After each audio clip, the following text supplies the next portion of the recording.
Assalamualaikum warahmatullahi wabarakatuh. Sampurasun. Rampes. Yang saya hormati Ketua DPRD Provinsi Jawa Barat yang mulia Bapak Buki Wibawa, para wakil ketua Bapak Iwan Suryawan, ini tokoh politisi yang begitu kalem saat ada interupsi. Bapak MK Iswara, ini politisi yang tampan selamanya tapi tidak pernah nakal. Dan tokoh spektakuler kita yang sangat populer di antara politisi DPRD Provinsi Jawa Barat, Bapak Ono Surono. Saya sudah tahu Pak Ono kontrak-kontrak medianya sudah banyak nanti ke depan. Kemudian juga Bapak ini sebentar lagi akan berangkat haji, Bapak Kiai Haji Acep Jamaluddin. Terima kasih. Seluruh anggota DPRD Provinsi Jawa Barat, para ketua praksi, para ketua komisi, dan saya mengucapkan terima kasih atas berbagai otokritik yang dilakukan, baik secara langsung maupun lewat media, baik media massa maupun media elektronik. Dan itu menunjukkan bahwa di Provinsi Jawa Barat ada terjadi dinamika politik yang luar biasa. Semua orang memiliki concern pada hal yang menjadi tujuan kita, mewujudkan Jawa Barat istimewa dengan berbagai cara. Tugas DPR adalah bicara, itulah tugas DPR. Jadi kalau tidak bicara, mungkin DPRD dianggap tidak ada. Saya ucapkan terima kasih atas otokritiknya. Sekretaris Daerah Provinsi Jawa Barat, kemudian yang mewakili Pangdam 3 Siliwangi, yang mewakili Kapolda Jabar, yang mewakili Kejaksaan Tinggi Jawa Barat, dan khusus untuk Kejaksaan Tinggi Jawa Barat, saya sampaikan ucapan terima kasih, rasa hormat yang tinggi kepada Kejaksaan Agung Republik Indonesia atas tindakannya melakukan penahanan dan mentersangkakan Direktur Utama PT Sritek dan salah satu mantan pejabat BJB yang sudah resign atas kasus dugaan penyimpangan kredit, yaitu menyampaikan kredit ke Bank Jabar, mudah-mudahan tidak salah, kalau salah dikoreksi, sekitar 600 miliar rupiah tanpa agunan yang memadai. Dan ini langkah taktis, dan pemerintah Provinsi Jawa Barat melalui RUPS-nya sudah melakukan koreksi dan perubahan secara total sehingga peristiwa ini tidak akan mempengaruhi kinerja BJB. Saya ucapkan terima kasih. Dan semoga peristiwa ini tidak terjadi lagi di masa yang akan datang. Kemudian yang hormati para staf ahli, para asisten, para kepala perangkat daerah Provinsi Jawa Barat. Yang pertama, forum ini adalah forum kebahagiaan. Ada yang berbahagia hari ini, yaitu seluruh warga Jawa Barat, di mana kita bisa menyelesaikan dua agenda, yaitu agenda pengesahan Raperda tentang investasi dan agenda tentang pengesahan hasil dari LKPJ. Seluruh rakyat Jawa Barat bergembira karena rencana kita dalam melaksanakan pembangunan akan berjalan dengan cepat. Tetapi barangkali para media sangat kecewa. Karena hari ini tidak kejutan-kejutan lagi sehingga viewernya mungkin agak menurun hari ini. Tetapi kita harus berkorban demi kepentingan rakyat Jawa Barat. Kita kesampingkan viewer, kita kesampingkan komen, kita utamakan kepentingan rakyat Jawa Barat. Sebenarnya konsep pidatonya sudah ada, tetapi saya mencoba menyatukannya.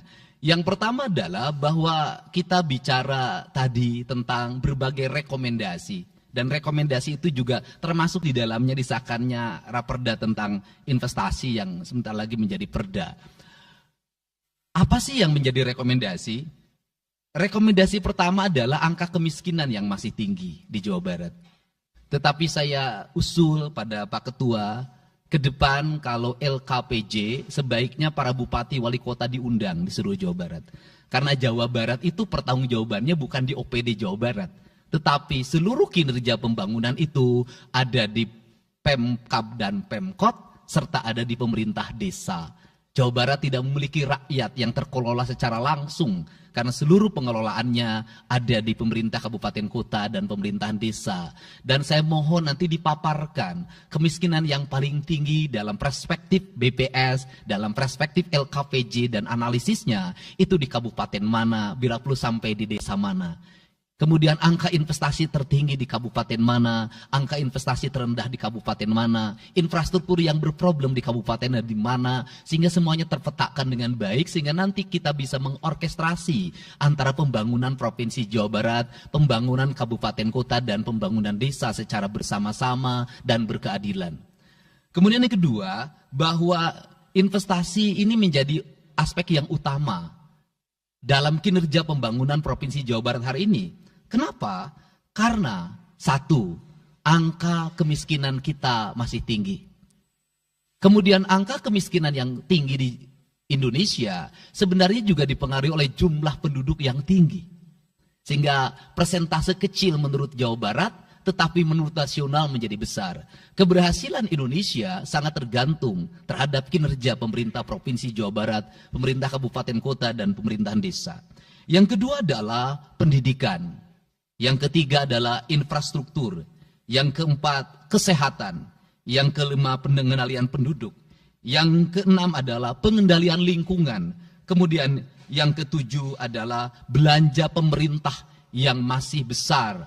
Belanja tidak langsungnya, yaitu belanja untuk kepentingan pegawai. Yang kedelapan adalah pengelolaan aset. Seluruh rangkaian yang menjadi rekomendasi ini adalah tugas kami untuk meneruskan rekomendasinya. Tetapi yakinlah bahwa apa yang kami lakukan selama ini, langkah-langkah yang seringkali kontroversi, langkah-langkah yang seringkali dianggap one man show, langkah-langkah yang seringkali dianggap terlalu sendiri dan terlalu konten, sesungguhnya adalah langkah-langkah menyelesaikan ini semua. Saya berikan contoh. Kalau saya melakukan operasi terhadap penutupan galian C, penutupan areal-areal pelanggaran terhadap lingkungan, kalau saya mengkoordinasikan terlebih dahulu dengan jajaran saya, bisa jadi operasi saya gagal. Kenapa? Karena begitu rapat, besoknya penambangnya sudah tahu apa yang akan kami lakukan. Sehingga kejutan-kejutan itu dilakukan untuk memberikan efek kejut. Dari efek kejut itu melahirkan viral. Dari viral itu melahirkan atensi yang pada akhirnya hari ini Jawa Barat seluruh penambangan liar bisa diselesaikan secara hukum dan Kapolda memberi atensi yang sangat tinggi. Hari ini Jaksa Agung memberikan perintah kepada Kejaksaan Tinggi untuk melakukan proses pidana bagi siapapun yang melakukan pelanggaran lingkungan dan memberikan kerugian bagi kepentingan masyarakat. Yang kedua, saya sampaikan juga mengenai bagaimana melakukan penanganan terhadap berbagai problem lingkungan yang terjadi. Nilai tukar petani yang menurun, kemudian musibah bencana alam yang tidak berhenti. Perlu kami sampaikan bahwa Gubernur Jawa Barat sudah mengeluarkan peraturan gubernur yang melarang alih fungsi lahan, yaitu larangan alih fungsi hutan, larangan alih fungsi areal perkebunan, larangan alih fungsi sumber-sumber pengairan, larangan air fungsi daerah airan sungai, dan larangan alih fungsi pesawahan. Yang itu harus segera ditindaklanjuti oleh kabupaten kota dengan melakukan evaluasi tata ruang secara menyeluruh. Karena inilah jalan yang terbaik apabila kita ingin melakukan perubahan lingkungan di Jawa Barat. Kemudian, masih bicara kemiskinan hubungannya dengan pendidikan. Saya sampaikan bahwa problem kita saat ini, saat pemerintah menggratiskan sekolah sampai SMA, swasta masih bayar. Maka gratis itu tidak punya makna. Saya tadi di jalan itu bertemu dengan orangnya menangis di depan saya karena seragamnya tidak bisa terbayar. Saya katakan harga seragam berapa? 1,5 juta. Saya balik, jajan anak ibu berapa? Sehari 20.000. Apa sih yang terjadi? Yang harus diperbaiki bukan hanya pemerintah, tapi juga masyarakat harus diperbaiki. Apa yang harus diperbaiki? Ke sekolahnya harus selalu gratis, tapi biaya konsumsi anaknya selalu diikuti. Apa artinya gratis kalau bekal ke sekolah 50.000 per hari? Negara mengeluarkan biaya, tapi orang tua mengeluarkan biaya. Maka kami sudah mengeluarkan surat edaran. Yang surat edaran itu sesungguhnya sebagai upaya sistematik dan menyeluruh sampai tingkat pendidikan dasar, walaupun itu bukan kewenangan gubernur. Tetapi dari sisi surat edaran gubernur bisa dijadikan landasan bagi para bupati dan wali kota membuat surat edaran yang sama. Apa sesungguhnya yang menjadi alam pikiran saya? Alam pikiran saya, kemiskinan terjadi bukan hanya pada persoalan menurunnya pendapatan, tetapi kemiskinan terjadi yang paling besar adalah karena meningkatnya biaya hidup. Biaya hidup yang tinggi misalnya di sekolah, biaya studi tour, biaya perpisahan, biaya outing kelas, dan berbagai biaya wisudaan, itu adalah biaya yang tinggi dalam pendidikan. Untuk itu, apa yang dilakukan oleh orang tua ketika membelanjakan untuk kepentingan itu?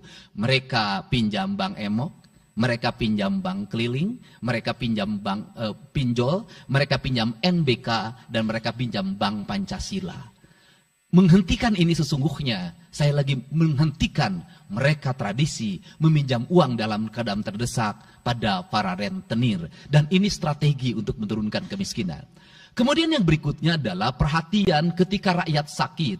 Maka pemerintah harus cepat hadir menangani. Kenapa? Karena orang bisa jatuh miskin ke dalam jurang yang lebih dalam. Manakala dia sakit tidak ada yang mengobati, BPJS-nya tidak mampu mengcover, biaya untuk ngontrak selama dirawat di Hasan Sadikin tidak punya, biaya untuk makan untuk keseharian tidak ada, sedangkan tulang punggungnya berhenti karena sakit. Ini juga menyebabkan kemiskinan.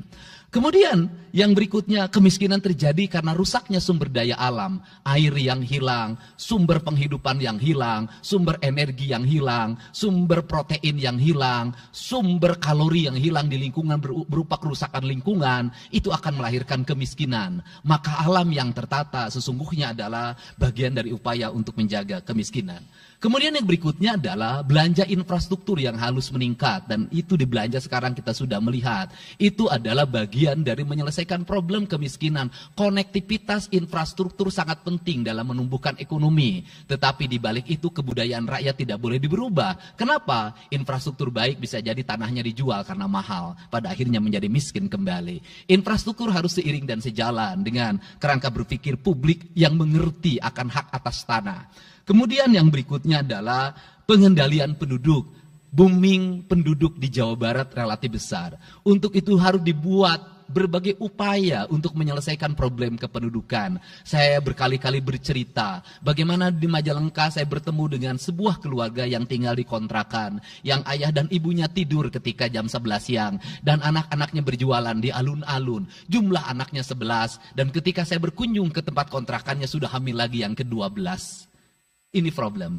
Dan itu saya kemudian di Cirebon, saya berkunjung pada sebuah rumah yang listriknya baru dinyalakan lewat program Provinsi Jawa Barat. Rumahnya itu ternyata anaknya sudah 4. Padahal dia baru saja menyelesaikan rumah dari pinjaman senilai 25 juta. Dan itu pun belum selesai dan rumahnya 1 kamar. Ketika keluar dari rumah itu saya bertemu dengan seorang bapak yang meminta kepada saya untuk ber-KB. Anaknya sudah 7.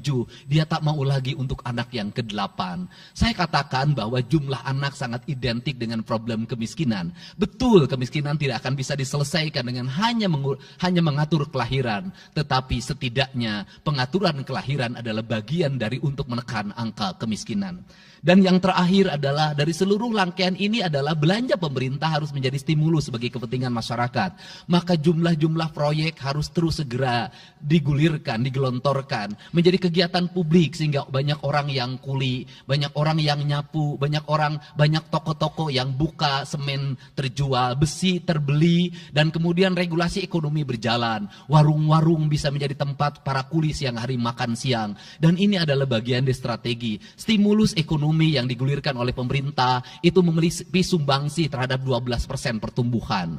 Dan yang terakhir adalah investasi. Investasi itu modalnya ada 3. Yang pertama adalah konektivitas infrastruktur, ketersediaan jaringan air bersih Kita jujur hari ini saya sampaikan ke DPRD, banyak perusahaan-perusahaan yang masih menggunakan air bawah tanah tapi tidak berizin. Bayar pajak tidak, jalan terus. Karena kalau dihentikan mereka pabriknya berhenti. Setelah itu apa? Mereka menjadi objek pemerasan beberapa pihak dalam setiap bulan karena dianggap melanggar perda. Tetapi kalau juga mereka dihentikan, maka pabrik itu berhenti. Dilema itu harus segera diselesaikan. Caranya bagaimana? Caranya adalah pemerintah provinsi melalui Bapeda hari ini harus segera merancang daerah-daerah yang menjadi kawasan industri harus dibangun fasilitas infrastruktur jaringan air bersih dalam bentuk investasi pemerintah sehingga nanti dikoneksikan dengan PAM-PAM atau PDAM di setiap kabupaten kota secara terkoneksi. Dan ini jalan bagi kita menyelamatkan lingkungan dan menorong pertumbuhan PDAM di setiap kabupaten kota.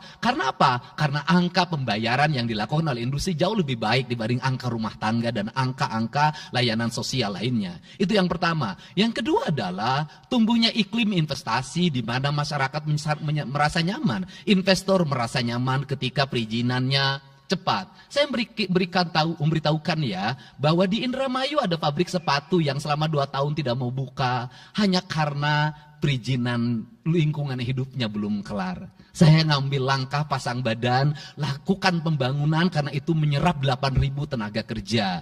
Kemudian di Cirebon juga seperti itu, banyak perizinan yang menggantung bertahun-tahun. Hari ini saya janjikan dalam 1 bulan ini seluruh perizinan di Jawa Barat tuntas dan selesai. Dan saya meminta kepala BPM TSP menjadi VR pemerintah Provinsi Jawa Barat untuk senantiasa tiap hari melihat data dan dokumen di setiap kabupaten kota. Mana yang terlambat, mana yang mengalami hambatan.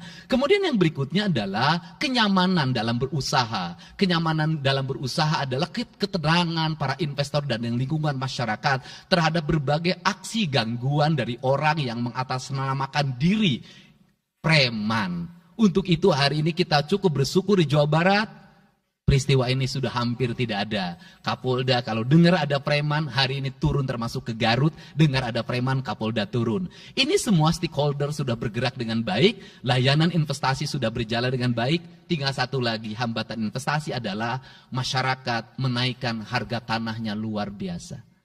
Kasus BYD, kenapa mengalami hambatan sekitar 20 hektar, masih belum terbebaskan? Karena rakyatnya hari ini meminta 3 juta rupiah per meter. Padahal di situ dulu 150.000, itu pun jarang yang beli. Ini problem kita. Apa peran gubernur saya sampaikan? Peran gubernur bukan hanya mendorong bagaimana investasi berjalan melalui mekanisme administratif.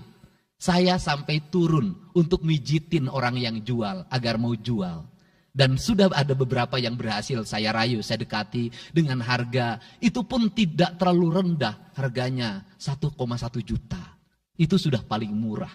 Ini yang terjadi di Jawa Barat hari ini. Tidak mudah mengelola sebuah wilayah yang begitu luas.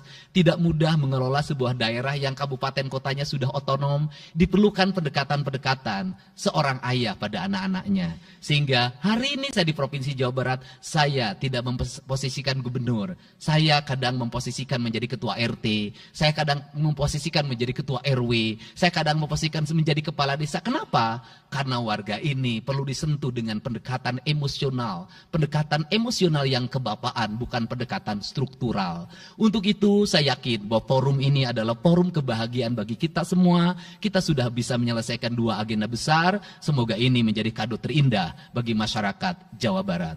Insya Allah kami akan menjalankan pemerintahan dengan baik. Apa yang kami susun, apa yang kami rancang, dan apa yang kami kerjakan adalah semuanya kami dedikasikan untuk kepentingan masyarakat Jawa Barat. Yang terakhir kami sampaikan juga bahwa kami kemarin sudah melapas 273 anak-anak yang mengikuti pendidikan di Dodik Rindam 3 Siliwangi. Hasilnya bisa dilihat secara terbuka di berbagai tayangan. Air mata tidak akan bisa membohongi kejujuran rakyat dan anak-anak itu.